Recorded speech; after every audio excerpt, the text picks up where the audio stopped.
ஆட தெரியாதவளுக்கு கால்ல சுளுக்குன்னு வாங்கலாம். அந்த மாதிரி வந்து பாத்தீங்கன்னா, படம் எடுக்க தெரியாம ஒரு படத்தை எடுத்துட்டு, இந்த படத்தை இவங்க தான் பார்க்கல, இவங்க தான் ஓட விடல அப்படின்னு சும்மானா ஒரு சாக்கு போக்கு சொல்லிட்டு இருக்கிறாங்க.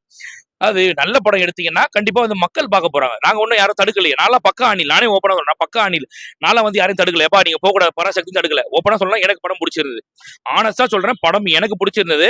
ஆனா அதே விமர்சனத்துல இன்னொன்னு சொல்லியிருந்தேன் எனக்கு பிடிச்சது பக்கத்துல இருக்கவனுக்கு பிடிக்கல.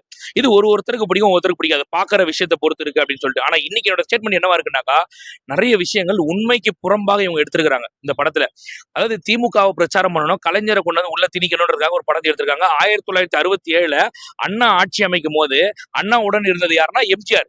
கலைஞரை கொண்டு நாங்க வச்சிருக்காங்க. எம்ஜிஆர் அந்த ஃப்ரேம்லயே கிடையாது. அப்ப பாத்துக்கோங்க இவங்க யார் அங்க ப்ரமோட் பண்றாங்க. இதெல்லாம் பார்க்கும்போது மக்களுக்கு கோவம் வருமா வராது. ஒரு ஜெனரல் ஆடியன்ஸ் வரான் சார். ஏன் சார் திமுக நீங்க பிரச்சாரம் பண்ணி கேட்பானு கேட்க மாட்டான். அவனுக்கு பிடிக்கல. படத்தை நீ கிறிஸ்பா எடுக்கல, அவனுக்கு பிடிக்கல, அவன் போயிட்டான். இதுக்கு வந்து யாரு இது எடுத்துக்க முடியும்? இது வந்து சும்மா விஜய் ஃபேன்ஸ் வந்து ஓட விட மாட்டாங்க. விஜய் ஃபேன்ஸ் படத்துக்கு போகாம இருந்திருப்பாங்க. எங்களுக்கு தேவையில்லைன்னு விட்டுருப்பாங்களே தவிர யாரும் போக கூடாதுன்னு தடுக்கல. ஓப்பனா சொல்லலாம். ஏன்னா அவன் ஜனநாயகன் வரல உட்காந்துக்கிறான். அவன் படத்துக்கு வந்து அவன் பார்க்கல. அப்ப நான் கேட்கறேன் 8 கோடி பேரும் வந்து விஜய் ஃபேன்ஸா நான் கேட்கறேன். தமிழ்நாட்டுல 8 கோடி பேர் விஜய் ஃபேன்ஸா? இல்ல விஜய் ஃபேன்ஸ் 1 கோடி பேர் 1.5 கோடி பேர் 2 கோடி பேர் இருக்கான் அப்படின்னாக்கா மிச்ச பேர் வந்து பார்க்க போறாங்க ஓன் படத்தை. எவனுமே பார்க்க விரும்பல தியேட்டர் ஈ அடிக்குதுனாக்கா படம் நல்லா இல்லைன்னு அர்த்தம். வேற ஒண்ணுமே கிடையாது.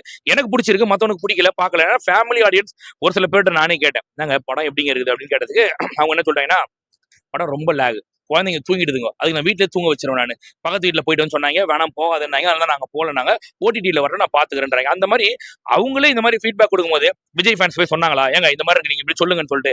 இது பொதுமக்கள் வாயிலிருந்து வராது. ட்ரைலர் தான் அவ்வளோ வியூஸ் போச்சு இல்லப்பா. அவ்வளோ வியூஸ் போச்சுன்னா அத்தனை பேர் போய் பார்க்கணும் இல்லப்பா படத்தை. ஏப்பா பார்க்கலப்போ? அப்ப இவங்க எல்லாமே ஃப்ராட் வேலை பண்ணி வச்சிருக்காங்க. முதல் நாள் மட்டும் ஆட்கள் போனாங்கன்னாக்கா நீங்க ஹெல்மெட்டுக்கு ஒரு டிக்கெட்னு சொல்லிட்டு நீங்க கொடுத்து ஆளை உள்ள அமைச்சிங்க. நீங்க அதுக்கப்புறம் ஹெல்மெட்டுக்கு ஒரு டிக்கெட் நீங்க கொடுக்கல எவனும் போறது கிடையாது. அவ்வளவுதான் பித்தலாட்டம். இவனுங்க வந்து ஒரு படத்தை எடுக்க தெரியாம எடுத்துட்டு கடைசியில் இது விஜய் ஃபேன்ஸ்ல போட்ட மாதிரி வேற ஒண்ணும் இல்லை. சும்மா இதுவும் ஒரு பாலிடிக்ஸ் அவ்வளவுதான். வேற ஒண்ணும் இல்லை. நாளைக்கு ஹியரிங் வருது சுப்ரீம் கோர்ட்ல சார். கண்டிப்பா வந்து ஜனநாயகன் வெளியில வரும் சார். நாங்க 26ஆம் தேதி ஜனவரி மாசம் எக்ஸ்பெக்ட் பண்றோம். இல்லைன்னா கூட பிப்ரவரி மாசத்துக்குள்ள அந்த அவங்களோட காலக்கெடு முடிஞ்சிடும். கண்டிப்பா அந்த டைம்ல கொடுத்துதான் சார் ஆகணும். வேற ஒண்ணும் இல்லை. எப்படி இருந்தாலும் வந்துடும் சார் கண்டிப்பா ஜனநாயகன்.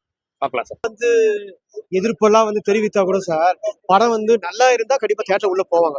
அது எந்த அளவுக்கு மீடியா வந்து கொண்டு போனா கூட எவ்வளவு சோசியல் மீடியால வந்து அப்படியே வைரலா பரவச்சுனா கூட படம் வந்து ஜனங்க ஒரு தடவை எப்படி இருக்கும் பார்க்கலாம் நம்ம எடுத்திருக்காங்கன்னு சொல்லிட்டு பார்க்கறதுக்கு கண்டிப்பா போவாங்க. ஏன்னா ஜெயம் ரவி இருக்கிறாரு, ஆதரவால் இருக்காரு, அப்புறம் நம்ம சிவன் கார்த்திகேயன் இருக்காரு. அது எப்படி இருக்குன்னு பார்க்கறதுக்காக படம் வந்து போக வாய்ப்பு இருக்கு. ஆனா எப்படி இருக்குங்க நம்ம கேட்கணும்னா நம்ம கண்டென்ட்டா அந்த படத்தை வந்து ஏத்துக்க முடியாது. ஏன் நிறைய தப்பான விஷயம் காட்டிக்காங்க. ஏன்னா இந்திரா காந்தி வந்து வந்திருக்காரு. அவங்க சென்னைக்கு வரும்போது அந்த அவங்க சென்னைக்கு வரவே இல்லை. அதை தப்பா காட்டியிருக்காரு. காங்கிரஸ் ஆசிரியர் தான் நிறைய இது பண்ணிக்க. நான் நினைக்கிறேன் சார் தனிப்பட்ட முறையில் என்னோட கருத்து தான். அவர் ஓட்டு போட்ட இந்திய குடிமகனா கேட்கிறேன். இவர் நம்ம முதலமைச்சர் சார் ஆபீஸ்லயே சன் டிவி ஆபீஸ் அவங்கவுங்க ஆபீஸ்ல ஹிந்திக்காரங்க இருக்கிறாங்க சார். ஹிந்தி தானே பேசுறான். ஹிந்தி தான் பேசுறான். தமிழ் எங்க பேசுறான்? நீ தமிழ் இருந்தா தான் உனக்கு வேலைன்னு சொல்ல வேண்டியது. பராசக்தி படத்துல அது அந்த சீன் தான் நிறைய வருது. நீ ஹிந்தி கத்துக்கினா தான் உனக்கு வேலை பாரு. அவன் கத்துக்கணும் முயற்சி எல்லாம் பண்றான். ஆனா அப்படி இருந்து நல்லா ஹிந்தி சரமா பேச மாட்டேன்னு சொல்லி அமைச்சிடுறாங்க. அந்த மாதிரி இருக்கும்போது இவங்க முதலமைச்சர் சொல்லணும். ஒவ்வொருத்தரும் வந்து எந்த மொழியா இருந்தாலும் பரவாயில்லப்பா தமிழ் கத்துக்கினா தான் தமிழ்நாட்டுல வேலைன்ட்டு. அதை ஏன் சொல்ல மாட்டாங்க? அது அவர் சொல்ல தவறுனத்தோடு தான் பராசக்தி வந்து ஓடாத்துக்கு ஒரே ரீசன். கண்டிப்பா வந்து இது படத்துல ஒரு கண்டென்ட் நம்ம ஏத்துக்க முடியாது.